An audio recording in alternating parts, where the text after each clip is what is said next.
irmão Evaldo Oliveira, e a palavra está com você. Que Deus te abençoe e te envolva.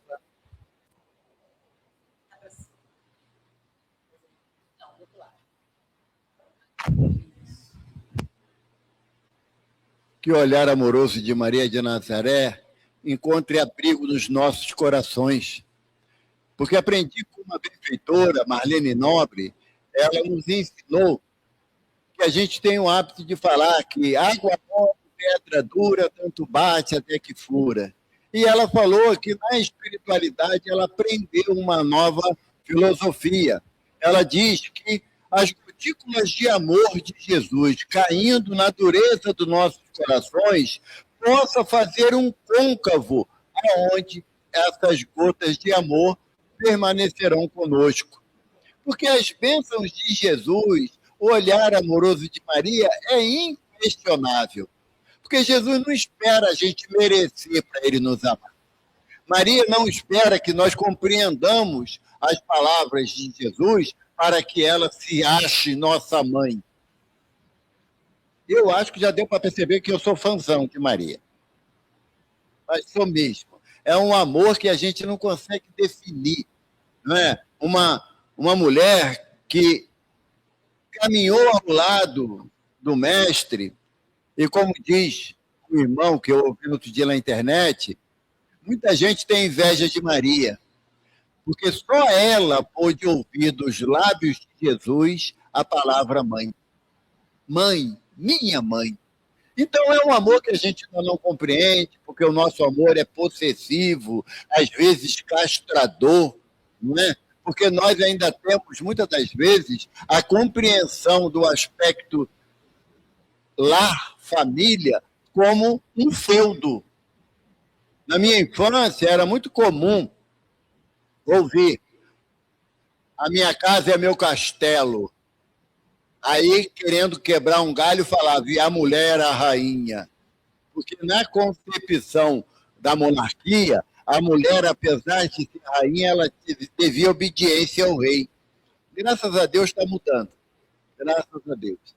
Hoje em dia, a mulher tem uma outra dinâmica na vida e eu costumo falar, falei isso ontem, sabe, Cleide? E vou ficar repetindo. Eu tenho esperança, eu tenho uma eterna esperança que as mulheres vão dominar o mundo. Porque o homem, durante 20 mil anos, a gente está mandando, e olha a besteira que está aí.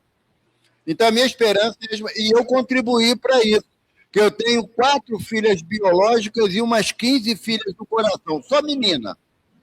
Mas as do coração eu já peguei crescida, para não ter aquela trabalheira toda, né, de educar, tudo mais. Mas porque se não tiver uma percepção do sentimento feminino, como Dona Laura fala para a gente, lá no capítulo 20 do livro Nosso Lar, Noções de Lar. Se nós tivermos dúvida da nossa conduta dentro do nosso lar, eu aconselho pegar o livro Nosso Lar, adianta as páginas até o capítulo 20 para acompanhar o raciocínio de Dona Laura, que é a mãe de Lísias, na condução de noções de lar. Porque a questão não é a mulher e o homem, não, é o pensamento feminino, o sentimento feminino e o sentimento masculino. Há casais que invertem a posição em relação a esse sentimento. Tem homens, são raríssimos, mas acontece, né? Que tem uma sensibilidade feminina, como tem mulheres também que têm um tirocínio para negócio, para a vida de relação, muito semelhante à maioria dos homens. Então, Dona Laura fala que a importância da sensibilidade, do sentimento masculino ou feminino, para que possa, a partir dessa sensibilidade, nortear o caminho do grupo familiar. Toda família, ela tem como, muitas das vezes, o parâmetro, o lar de onde ela se formou. Eu, quando criança, meus pais, pelas dificuldades que eles enfrentaram no transcorrer da vida, não tinham uma percepção tão intensa de uma educação religiosa. Eu cresci, jovem ainda, uma vez, Dona Cecília, eu falei para o meu neto, eu tenho 7 netos, eu falei para o meu neto, na época ele estava com 10 anos, Mostrei uma foto e eu cabelo preto. Pô, tu nunca teve cabelo assim. Tu sempre já nasceu velho. Tem hora que eu duvido de não ser verdade isso. Mas eu sou fruto de uma geração onde os filhos não podiam dar opinião em relação às opiniões do pai e da mãe. A minha mãe falava, não gostou, engole. Não é? E hoje em dia, não, a dinâmica é diferente. Hoje em dia, as crianças descobriram uma palavra que até certo ponto, incomoda, é o tal do porquê. Tudo que você vai fazer é por quê? Aí você explica, mas por que do porquê? O que isso quer nos dizer? Que a necessidade dos espíritos que estão reencarnando agora, do ano 2000 para cá, não são mais espíritos que aceitam as opiniões sem uma explicação lógica. E se a casa espírita não se adequar a essa realidade, eles tenderão a se afastar de nós. Porque na casa espírita, na minha época, de jovem, né, de adolescente, era o é porque é. Não tinha o direito do questionamento, do querer saber, tá bom, o espírito falou isso, como é que o espírito falou? Então, eu tinha necessidade do entendimento dentro de uma lógica racional, porque a proposta da doutrina do senhor Allan Kardec é que a fé raciocinada, ela enfrenta a razão em todas as épocas da humanidade. E Emmanuel nos relata, no livro Caminho, Verdade e Vida, que nós ansiamos pela fé raciocinada, e é verdade. Já não temos mais aquela fé cega, aquela fé que alguém diz que é por ali e eu não penso e vou. Porque alguém falou, não, a fé é raciocinada, ótimo. Mas Emmanuel fala que nós temos muita dificuldade de iluminar a nossa razão. O que Emmanuel está falando? Eu continuo, apesar dos ensinamentos que a doutrina espírita nos favorece, eu continuo com o entendimento da vida material. Meu filho, ninguém mexe. Mexe comigo, tudo bem. Se mexer com meu filho, eu viro bicho. Não deveríamos pensar em virar anjos? Porque a proposta do Evangelho é progressão, é progressivo. Então, se eu ainda sinto o desejo de virar bicho, se alguém mexer com meu filho, eu estou perto da animalidade. Se eu estou perto da animalidade, como vai ser a condução do meu lar?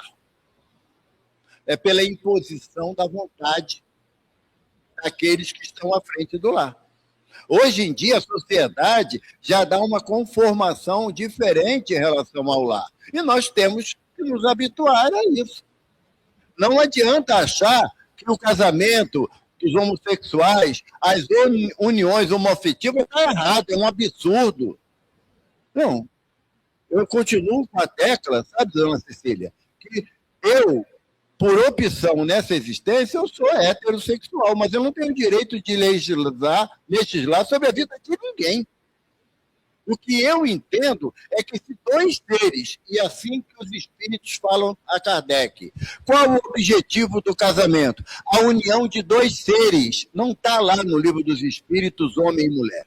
Está dois seres, para que, construindo uma afetividade, transforme o casamento em um lar. E muitas das vezes nós esquecemos que o lar é composto por pessoas e não por vontades. E diante dessa realidade que eu enfrento na vida social, eu tenho que analisar qual a condução que eu estou dando para o meu lar, qual a possibilidade de orientação que eu dou para os meus filhos. Porque na minha época era mais comum eu ouvir da minha mãe: faz o que eu mando, mas não faz o que eu faço. Hoje em dia não é mais assim.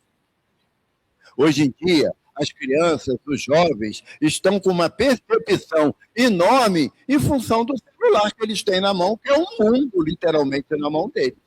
Literalmente. Na minha época, não lia nem jornal, que era o que tinha em termos de informação. O rádio era até determinada hora da noite. A televisão tinha hora para ligar e desligar. Hoje eu vejo o meu neto de 3 anos, chega lá, ele liga a televisão, tenta desligar, mudar de canal a televisão. Eu falo para minhas filhas, a liberdade dos filhos é conquista e não direito adquirido. A partir do momento que eu entendo que o meu lar, eu li isso no outro dia, achei maravilhoso, uma pedagoga falando, para que a escola seja o segundo lar, a casa tem que ser a primeira escola. Se nós não educarmos os nossos filhos dentro da nossa casa, com os conceitos doutrinários que nós abraçamos, como nós vamos querer que eles entrem na vida de relação na escola, no futuro no trabalho, na faculdade, com um entendimento da sua conduta baseado nos códigos de morais que o Evangelho nos propõe, código moral que o Evangelho nos propõe. Então, aqui, como página de auxílio, deram para a gente a questão, o item 27 do livro Palavra de Vida Eterna, que está anotado assim no Evangelho de João, no capítulo 8, 38. Vós fazeis o que também vistes juntos de vosso Pai. Aqui não é o Pai Deus, não. É o Pai da geração. Tá bom? Quando Jesus queria se referir a uma relação da sociedade da época, ele falava, aprendeste com os vossos pais isso, isso, isso. Os vossos pais também perseguiram e maltrataram os profetas. Jesus se referia aos pais como gerações anteriores. Aqui ele está falando que nós aprendemos com os nossos pais e hoje nós sabemos que não há condições de reproduzirmos tudo que vivemos com os nossos pais nos nossos filhos. Os nossos filhos também não reproduzirão com os filhos deles muitas atitudes nossas. Porque eu procurei, eu prometo a vocês que eu procurei, mas eu não encontrei nenhum diploma de pai perfeito, nem de mãe. Não achei. Por quê? Porque o pai e a mãe, ele é oriundo de uma sociedade que precisa de transformações permanentes. O pai e a mãe que se encastela na sua opinião não dá o direito aos filhos de argumentarem algumas situações, eles não vão ter uma relação afetiva duradoura. Porque, eu posso falar uma coisa séria para eles? Vocês vão morrer, gente. Eles não sabiam, não. Mas tem que falar, né? Nós vamos ter que morrer. Morrer é da lei natural da vida material. O nosso problema vai ser desencarnar. A ideia de posse dos filhos, da casa, do carro, né? Da sandália. Quando a mulher tem que dar sandália para o bazar, é uma tristeza, né? É um sofrimento danado. Mas nós temos que ter na nossa mente que os nossos filhos, como fala Khalil Gibran Khalil, um poeta libanês já desencarnado, nossos filhos não são nossos.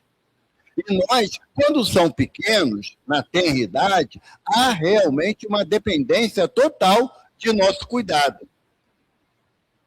Mas quando passar do tempo, se eu não plantei a semente que eu joguei da evangelização, não pense que quando chegar na fase adulta, terá que dar bons frutos, que não é assim.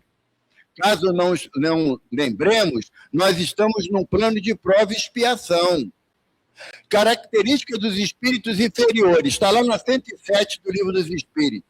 Características gerais dos espíritos inferiores. Predominância da matéria sobre o espírito. E preponderância do mal. Como é que eu vou achar que meus filhos são anjos? Quando nasce, a gente olha e fala, é um anjinho mesmo. Depois cresce, a gente não sabe onde foi parar a asa e nem a auréola, se perdeu no caminho. Mas só nós temos a percepção, e Kardec pergunta aos espíritos benfeitores da humanidade, qual a necessidade da infância começar em tenra idade? Os benfeitores falam, para que moldem os espíritos que estão sob sua guarda dentro do conceito da moralidade.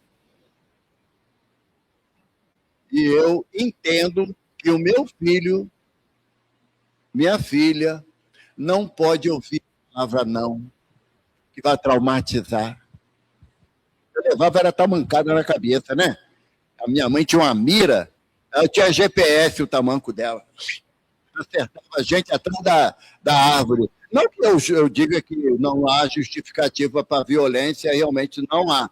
Mas também nós optamos da não violência, mas entramos na permissividade. A gente vê na rua, né, eu vi outro dia, um garotinho, devia ter uns 3, 4 anos, ele falar para a mãe que ele odiava ela, que ela lhe deu um adjetivo bastante doloroso para ela. E ela pegou ele pela mão, saiu andando pelo shopping, entrou na Re-Rap, para comprar um presentinho para ele ficar mais calmo. É evidente que, embora eu vou repetir, não somos mais adeptos que já fui da violência. Eu já fui. E cheguei à conclusão que os meus erros, aquilo que eu exagerei, não educou. Deu uma revolta na minha filha. Então, eu tive que mudar a minha conduta. Porque Jesus fala que devemos angariar amigos. E o primeiro amigo que meu filho pode ter sou eu. E quando eu não quero ser amigo dele, ele vai ter amizades lá fora, que terão interesses, muitas das vezes, diversos daquele que eu passo, valores diferenciados. Então, o princípio que a Casa Espírita estabelece é a necessidade da evangelização. Tem uma casa lá em Saquarema, Centro Espírita João Evangelista. Eu fiquei, confesso, abismado. A evangelização é paralelo com a palestra pública. Sabe quantas crianças tinha na evangelização? 100 crianças. O mais velho de 10 anos. 100 crianças. E o presidente da casa, o César, ele falou, Valdo, aqui a gente se preocupa com a criança, porque o adulto muda se quiser. A criança, nós podemos moldá-las dentro do entendimento do Evangelho, dentro do esclarecimento que a doutrina espírita nos propõe. A preocupação com a família é o carro-chefe que o Evangelho nos propõe. Os espíritos perguntam, Kardec pergunta aos espíritos, na questão 775, o que ocorreria se houvesse uma diminuição do sentimento de casamento, de união, de seres? O que aconteceria com a humanidade? Aí os benfeitores respondem, um recrudescimento do egoísmo. E nós vemos hoje, Deus me perdoe, não é crítica, cada um sabe da sua vida, da sua condução, mas é notório que o número de nascimento está bem inferior, bem pequeno. Porque hoje em dia, muitos jovens não pensam na possibilidade de terem filhos. Preferem ter um cachorrinho, um gatinho. Maravilha. Não responde, você não precisa levar para a escola, não precisa dar exemplos de moralidade. Porque hoje em dia, se você fala para o filho que não deve mentir, aí domingo de manhã, nossos irmãos testemunha de Jeová bate no portão e você manda dizer que você não está, ele não vai compreender as duas orientações. Não é, mãe, é para mentir ou não é? Ele não vai entender. Meu pai falou que não pode mentir, mas ele falou para a senhora que ele ia na padaria e foi jogar bola. Essa relação, nós sabemos que hoje em dia não é mais baseada na situação da aceitação daquilo que os pais falam. Hoje nós temos que ter argumentos reais para os filhos para explicá-los.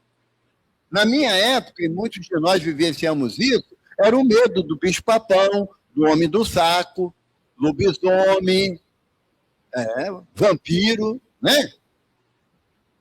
Minha filha não é mais velha, que ela não gosta que eu fale assim, a primogênita, vai fazer 47 anos. Nunca eduquei ela pelo medo. Não entra ali não, tem um quarto escuro, ali vai aparecer o bicho-papão. Nunca falei isso. Por quê? Porque não gostava dessa experiência. Então, o que eu falava para ela? Você pode ir lá no quarto, está tudo escuro, mas se você achar o interruptor, você vai acender a luz. Tem bicho, pai? Eu falei, não, só o piolho que você não deixa eu catar. Porque nós temos que ter uma relação de seriedade com nossos filhos e não do autoritarismo que não funciona mais. Aí a gente vai lá, nessa mensagem de Emmanuel, Emmanuel fala assim para a gente: ouçamos a palavra do Cristo. Se tendes filho na terra, guardai a declaração do Mestre como advertência. Qual declaração que o Mestre está falando? Zelar em primeiro lugar por Deus e sua justiça. Porque nós sabemos que nós somos pais, mães, avós, tios, padrinhos, primos, porque é a misericórdia de Deus que nos favorece isso. Antigamente, era, para você ter uma ideia do absurdo que era alguns anos atrás, o pai tinha direito de vida e morte sobre o filho. Vida e morte. Se o filho fizesse algo considerado grave pela sociedade, o pai tinha direito de matá-lo. E nós aceitávamos. Lembra da parábola do filho pródigo? Ou parábola dos dois filhos? Lembra? O filho mais novo pedia ao pai a herança que lhe cabia, porque a mãe já havia desencarnado. Só esse fato já era motivo para o pai matar ele. Só esse fato. Ele pedir o direito à herança, a parte dele na herança. Hoje tem filhos que falam, estou louco para você morrer, para me tomar conta do que é teu. Por quê? Porque nós deixamos a desejar no quesito responsabilidade e direito, né? Deixamos a desejar. Mas na parábola, o pai faz a divisão da parte do filho e a parte do outro filho também. Jesus diz textualmente. O mais novo faz o quê? Pega o dinheiro e, como fala a garotada, foi para a pista. Bebeu, comeu, usou drogas, fez tudo que ele queria. Tudo. Se promiscuiu, mas chega uma hora que se você não coloca, só tira, acaba. E o dele também acabou. E ele foi procurar emprego. Qualquer relação com o nosso jovem hoje é mera coincidência. Ele foi procurar emprego, mas ele não tinha qualificação nenhuma. Não quis estudar. Não quis se profissionalizar. Ele só queria ficar na casa da gente, porque lá tem Wi-Fi de graça, geladeira de graça, fogão de graça. Então, é a melhor coisa do mundo. Mas só que quando a vida pede conta, a vida vai exigir de você uma qualificação para você se estabelecer nela. E o filho da parábola, o mais novo, ele não tinha qualificação para nada. Capinar nem pensar, porque era vergonhoso. Administrar alguma coisa ele não sabia, porque ele não quis aprender com o pai dele. Ele foi fazer o quê, segundo a parábola? Cuidar de porcos. Para o povo hebreu, você entrar em relação com um porco é o último degrau da dignidade de um hebreu, de um judeu. Porque o porco era um bicho imundo. Lembra que judeu não come porco? Era um bicho imundo. Eles não tocavam, não haviam porcos na região da Judéia, na época de Jesus, porque era um animal imundo. O filho mais novo, que saiu, ele foi cuidar de porcos. Ou seja, já não tinha mais nenhum, como fala, né? Estava no fundo do poço. Aí sentiu fome. E ele desejou se alimentar das bolotas que o porco comia. Já vimos jovens nesse estado, na nossa caminhada, nessa existência. A nossa casa, lá em Jacarepaguá, Centro Espírita Casa do Caminho Chico Xavier, é pertinho da Cidade de Deus, coladinho à Cidade de Deus. E nós vemos lá jovens de 16, 17 anos, dominados pela droga, sabe? Que chega para a gente e fala, 3 dias que eu não como nada. Deixa eu tomar um banho. Tem uma semana que eu não tomo um banho. Sabe? É uma realidade nossa. É uma realidade nossa. Nós temos um trabalho de primeiro e terceiro domingo de tratamento espiritual orientado pelo Dr. Herman. E é muito intenso a busca de pais querendo ajudar os filhos que estão totalmente dominados pela droga. E pais de situação financeira extremamente confortável. Mas a maioria fala, não demos limites aos nossos filhos. Não os levamos para a evangelização, que era muito chata. E hoje, a vida está nos cobrando a nossa inércia em nossos filhos. Aí o filho, quando viu que o que restava a ele era comer as bolotas que o porco comia, ele pensou, na casa do meu pai, os servos têm o que comer e o que vestir. Já sei o que farei. Voltarei e falarei para o meu pai, pai, pequei contra o céu e contra ti. Não me aceite mais como filho, porque não mereço. Porque o pai podia dizer que o filho morreu. Mediante a sua rebeldia, ele poderia dizer que o filho morreu. Mas eu direi, me aceite como o último dos teus servos.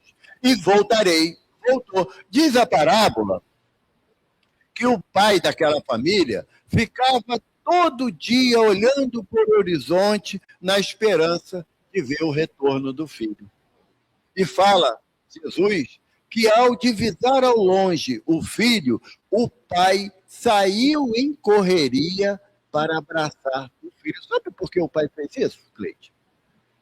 Porque para o povo hebreu, a situação do filho que diz respeito ao pai, ele perde a condição dele de membro daquela sociedade, daquela família e daquela tribo. Perde. Ele entrando sozinho na vila que o pai morava, ele seria morto pelos outros, porque achava que vinha para fazer mal ao seu pai. Então o pai saiu correndo para dizer, eu perdoei ele. Não tocais nele, porque eu, o único ofendido, perdoei ele. Quem você acha que é esse pai? Se não Deus, todo misericordioso. Porque Deus nos oferece os filhos, nos oferece a esposa, o marido, o companheiro, a companheira, para que nós nos educamos juntos à luz do evangelho dele. À luz da claridade do evangelho, aonde eu não posso exigir da minha esposa que eu não dou a ela. Ah, não, mas eu sou muito carinhoso, não é favor. É responsabilidade. Ah, não, mas você sabe que outro dia eu estava lá em casa e eu lavei a louça do almoço? Tu não sujou, não? Quem sujou foi só ela? Então, hoje em dia, a cumplicidade no lar é essencial para uma família sadia. A minha geração não era assim, mas eu tive que me adaptar à nova norma da sociedade que eu estou imerso, para que os meus filhos, quando olhem a minha ação com a minha esposa, fala, meu pai mudou. Mas não é esperar os meus filhos crescerem para isso. Eles têm que ver isso desde a tenridade. O evangelho, desculpa, não é papo de fanatismo, não. Que eu sempre falo o seguinte, seguir o evangelho de Jesus é um ato de inteligência. Não ponha demanda com teu irmão por nada. Se ele te obriga a caminhar 1000 passos, caminha 2000 por conta dele. Se quer te tomar a túnica, dê também a capa. O que Jesus está falando? Eu estou no trânsito, dirigindo. Aí alguém me dá uma fechada. Aí eu vejo, para adiante, vejo que é um garotão de 25 anos, saradão, acabou de sair da academia. Tu acha que eu vou falar alguma coisa com ele? Eu vou apanhar até a galinha criar dente, né? Agora, se for um velho igual a mim, mostra que eu não tenho nenhum nível de consciência dos limites que a doutrina deseja que eu tenha. Não é que me impõe, não. A doutrina espírita, ela nos orienta, não nos obriga a nada. Nós fazemos o que é o certo pela consciência que é a minha obrigação. Não é a obrigação da doutrina, é a minha. Eu lembro minhas filhas pequenas, minha casa de origem era em Rocha Miranda, e eu morava em São João de Meriti. A evangelização era todo sábado até hoje, é assim, das 15 às 17. Meio-dia começava, né? 4 filhas, casa com banheiro só, então tinha que ter. Meio-dia começava a tomar banho pela sequência de idade. Porque às 14 horas eu saía de casa. E ia do jeito que tivesse, descabelada, descalça, não estava nem aí. Porque eu afirmava que o horário de sair de casa era às 14 horas, que o ônibus levava meia hora até chegar. Então dava tempo de chegar, tomar uma água, né? Ir no banheiro. E eu fazia isso desde que elas tinham 3 meses de idade. Aí você vem, minha responsabilidade, agora chegar lá na porta do GPELA, empurrar a criança aqui para dentro, eu vou no mercado, eu vou na farmácia? Não, tem que vir junto. Porque a hora que a criança sentir que está sozinha, ela vai procurar e vai achar a gente. Sabe? Esse princípio de participação, participação na educação também religiosa dos meus filhos é uma função educadora. É uma função educadora. Não é que eu estou falando para vocês, eu falo de coração, não é porque eu fiz vantagem, não. Sempre considerei minha responsabilidade isso. Sabe? Das minhas 4 filhas, eu tenho 2 filhas que são evangélicas.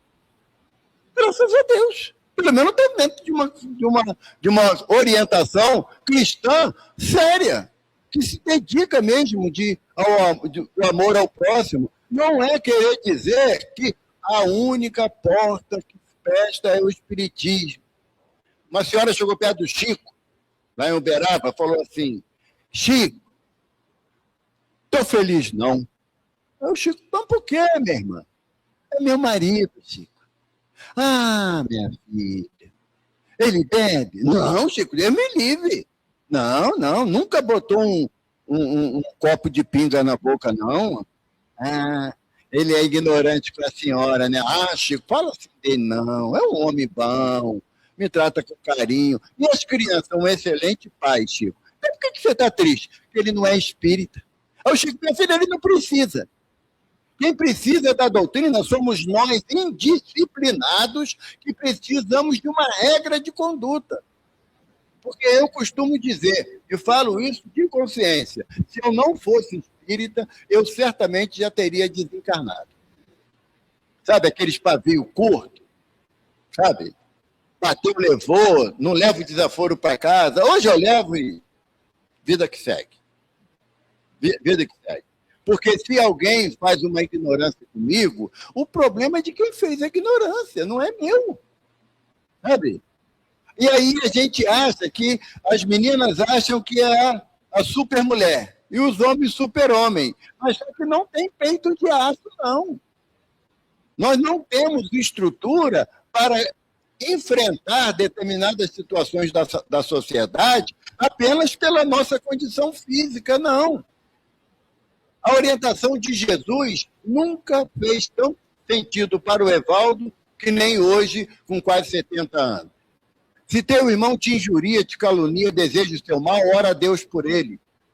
A proposta de Jesus é de apaziguamento.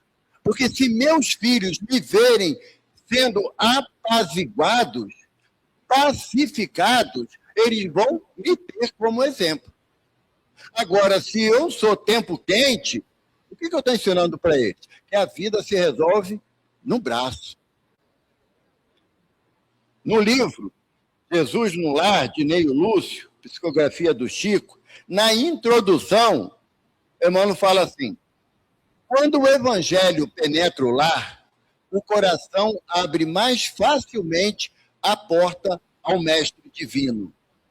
Neio Lúcio, autor do livro, conhece esta verdade profunda e consagra aos discípulos novos algumas das lições do Senhor no círculo mais íntimo dos apóstolos e seguidores da primeira hora. A função do lar de estruturação emocional nossa e dos nossos filhos, Jesus grafou para nós. André pergunta a Jesus: mestre, aonde devemos orar ao Pai? No templo nas sinagogas ou nos campos? Jesus responde: quando tiveres que orar ao Pai, recolhe-te ao silêncio do teu quarto, e o Pai que vem em secreto vos atenderá de acordo com a sua necessidade. No silêncio do vosso quarto, qual é o quarto mais íntimo que nós temos? O nosso coração. Sabe? Aonde você não tem necessidade nenhuma de mentir para Deus. Sabe? Você fala, não, olha só, eu pisei na bola mesmo. Eu chutei o pau da barraca, eu pisei na bola. Falei o que não devia.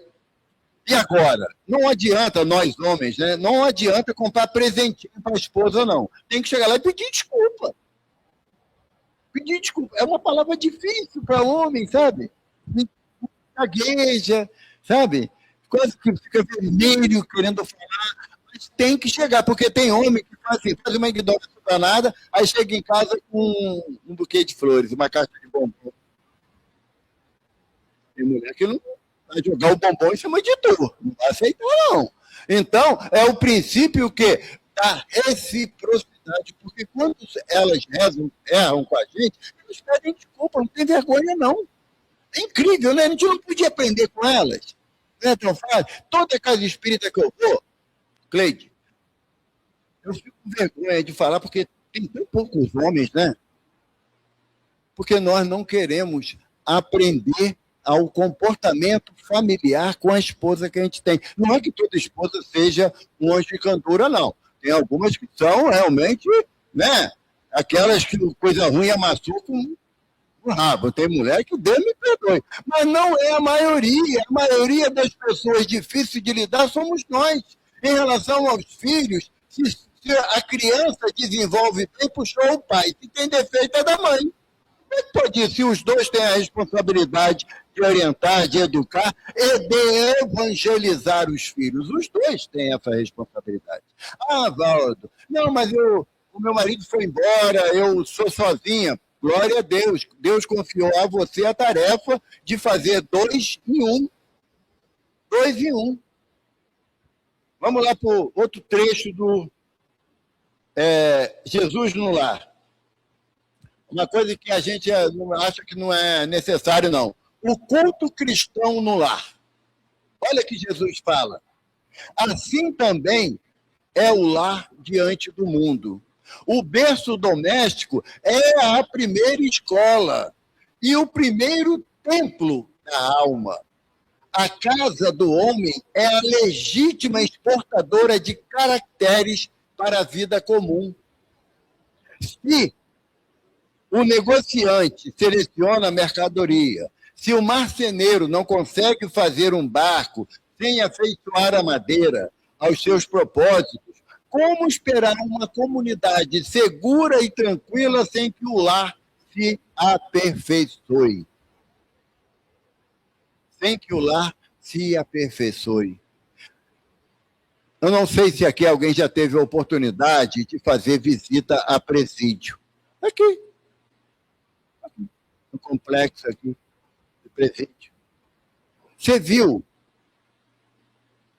a fila vazia de mãe? É muita mãe que está lá e você pode chegar e perguntar, você vai visitar quem? Meu filho. Mas ele não é ruim, não. É que às vezes, sabe, tem um miolo mole, faz coisa que não deve, mas é um bom menino. Sabe? E nós temos o hábito de taxar de criminoso. Sabe? Eu conto uma história, minha filha já está cansada de ouvir essa história, mas vou contar de novo. Nós tínhamos uma tarefa lá na Taquara de café da manhã entre amigos. A gente acordava às 5 horas da manhã, um grupo, preparava um café da manhã bem legal, sanduíche de queijo, de presunto ou mortadela, café com leite, banana, 2 ovos cozidos, e saía distribuindo para os irmãos de situação de rua. Que era quase um almoço, aquele café da manhã para eles. Era bastante substancial. Tinha também guaravita, café com leite ou café puro. Não, tinha chocolates também, que a gente era meio besta, né? Achava que podia dar tudo. Aí, um dia terminou o atendimento, mas sobrou muito lanche. Um amigo, que era um dos coordenadores, falou assim, embaixo da linha amarela, ali na Cidade de Deus, fica um grupo muito grande de irmãos ali, dependente químico, de crack. Vamos lá. Mas quem não quiser ir, não tem problema. Tem pessoas que têm medo, a gente respeita, sem problema nenhum. Mas eu e Evaldo vamos. Eu falei, não falei nada, mas tu vai. Eu falei, então vamos. Chegamos lá, abrimos a mala do carro, preparamos lá a mesinha direitinho, eles fizeram a fila automaticamente, ordeira, e fomos atendendo. Passado uns 20 minutos, meia hora, vem uma senhora desse tamanhozinho assim, cabelinho amarrado aqui, magrelinha, com um saco de mercado embaixo do braço, e na pontinha do pé ela olhava para a fila. Aí ela achou. Eu não lembro o nome do menino, eu vou falar qualquer nome. André! Ô, André! Aí você olha, logicamente, para a fila. O primeiro que abaixa a cabeça é o André. Aí Vem, a mamãe trouxe um café para você. Precisa não, mãe. Aqui o moço já vai dar. Não, mas o da mamãe tem que estar, mas tá gostoso também. Olha, comprei margarina para passar no pão assim. E eu trouxe uma roupinha também limpinha. Vou para casa, filho. Tua cama está lá. Mãe, vai embora, mãe, vai embora. Me deixa. Aí um falou assim, fala direito com tua mãe, rapaz.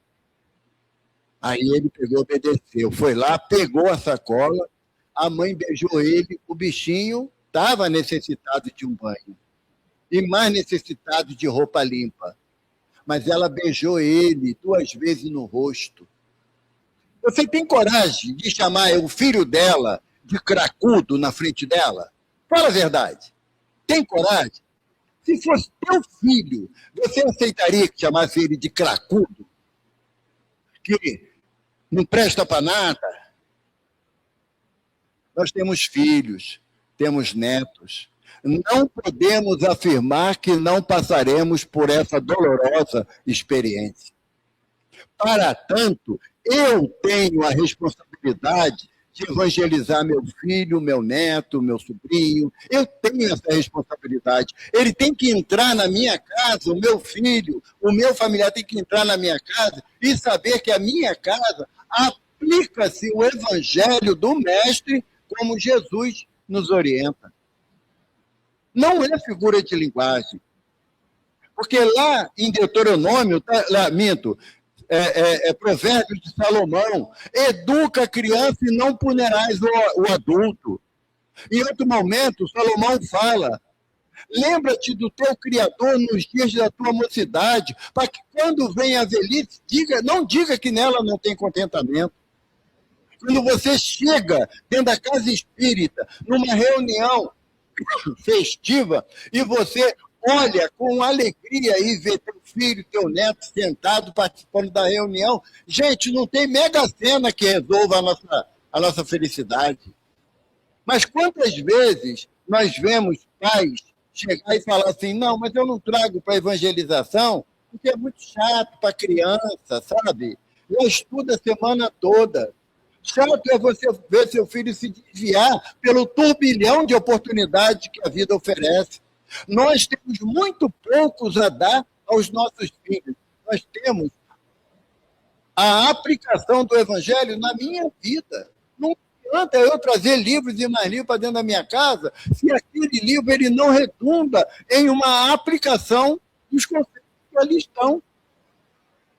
O evangelho de Jesus, ele veio para transformar criaturas. Uma mulher chegou perto de Francisco de Assis com um filho de 5 anos. Mas Francisco, que era assim que a comunidade chamava ele, a partir de que idade eu devo levar meu filho para a igreja do Senhor? Era a cultura da época, né? Não tinha evangelização, não tinha, era atrasado mesmo, sabe? Aí Francisco perguntou, qual a idade dele? Ela falou, 5 anos. Você está 6 anos atrasada. Porque você tem que trazer o filho para a evangelização, ó, no ventre, na mente, sabe? as meninas solteiras, se tiver aí, quando eu casar, eu vou levar meu filho para a evangelização. Mas ele não nasceu uma criança, não, mas ele já foi, porque uma hora ele vai vir.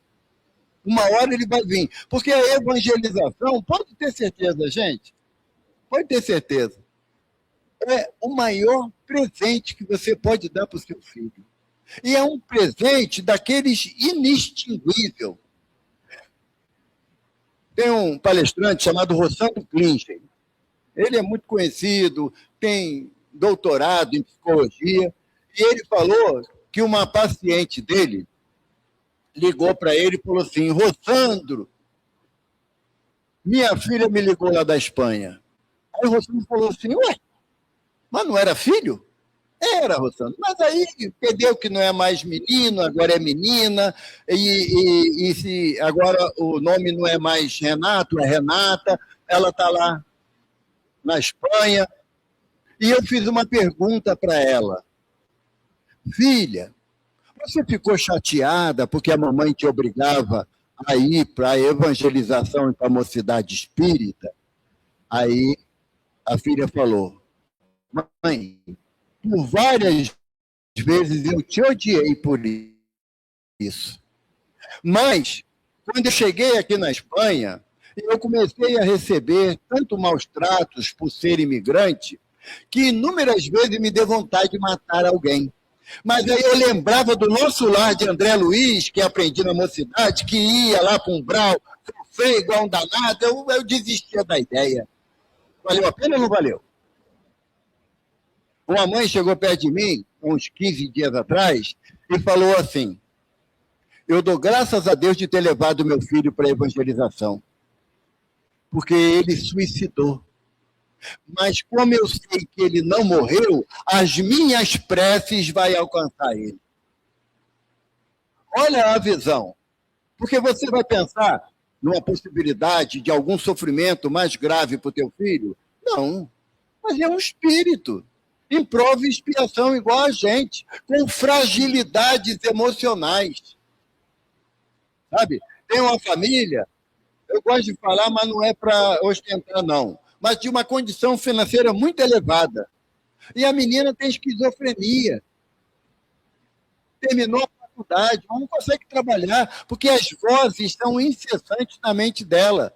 Ela falou que ela só sente paz quando está dentro do estudo na casa espírita. E aí eu vou dizer que é chato, sabe? Porque tem um ditado popular que fala que barriga cheia, goiaba tem bicho, não é? Ou seja, não tenho dificuldade nenhuma no meu grupo familiar. Por que eu vou procurar Jesus? Para que quando venha a tempestade, eu esteja abrigado, porque pode vir. Não posso, graças a Deus, não podemos afirmar que virá. Mas muitas das vezes a tempestade que vai para a casa do vizinho comove a gente, faz a gente sofrer junto e a gente deseja ajudar. Então, para que o meu lar, melhor, para que a minha casa se transforme num lar, eu tenho que introduzir o evangelho dentro da minha casa. Aí eu vou transformar ela num lar. Porque quando eu chegar aqui no Gepela, eu vou chegar aqui consciente que a minha parte eu estou fazendo. O mais é a misericórdia de Jesus. Nós somos espíritos, pode ter certeza, porque quem vai falar é um espírito extremamente endividado. Dom Romualdo tem piedade de mim, sabe? Porque ele sabe da minha história, mas também sabe da história de todo mundo aqui, não é só a minha, não. Mas eu sou um espírito altamente comprometido com o Evangelho de Jesus, não pela prática, pela inteligência, por saber muita coisa do Evangelho. Nessa existência, desde os 16 anos, eu me sinto obrigado a fazer o que o Evangelho orienta. Erro 11 para acertar uma, mas eu não desisto. Não desisto das minhas filhas, não desisto dos meus netos, não desisto, porque a responsabilidade que Deus me deu foi no sentido de que, quando eu chegar na espiritualidade, me será perguntado: que fizeste dos filhos que te confiei? Ah, Senhor, eles não tinham paciência, de ir para o centro, não. Sabe? Era jogo do Flamengo. Tá bom. No Umbral não tem futebol. No Umbral tem dor e sofrimento. E de lá, eu vim. Eu sei do que eu estou falando. Eu sei do que eu estou falando. Eu sei, tenho consciência plena que eu fui resgatado das zonas umbralinas. Por quê? Porque muito sabia e nada fez. Então, que agora, nessa oportunidade que a doutrina nos oferece, vamos mudar o nosso conceito. Vamos tentar orientar os filhos e os netos à luz do Evangelho, para que eu possa e vou desencarnar, mas não leve esse peso. Não leve esse peso. Porque você não vai levar o carro do ano, não vai levar a casa da praia, não vai levar os colares de pérola que você acha que vai te fazer feliz, você vai levar para a espiritualidade o que você é. O que você é. E queira Deus que nós sejamos espíritos mais amorosos, mas no sentido da lei do amor que Lázaro traz para a gente no Evangelho, aquele amor que transcende, que se torna sobrenatural, sabe? É o amar a Deus sobre todas as coisas e o próximo como a nós mesmos. É só isso, parece fácil. Mas a gente vai ter que começar em algum momento. Porque a grande novidade que a doutrina espírita nos trouxe é de que a morte não é paralisante, sabe? Não é paralisante. Também não tem essa história de que morreu, descansou. Mentira! Mentira! Quando a gente retornar à espiritualidade, no meu caso, eu vou ficar tão vexado das coisas que eu podia ter feito e não fiz, que eu vou pedir logo uma gleba de terra para capinar, para poder fazer alguma coisa para ajudar. Então, o morreu, descansou, não existe. A doutrina não professa essa prática. O que a doutrina professa é o que Jesus fala. O Pai trabalha até hoje e eu também. E Jesus nos abençoe.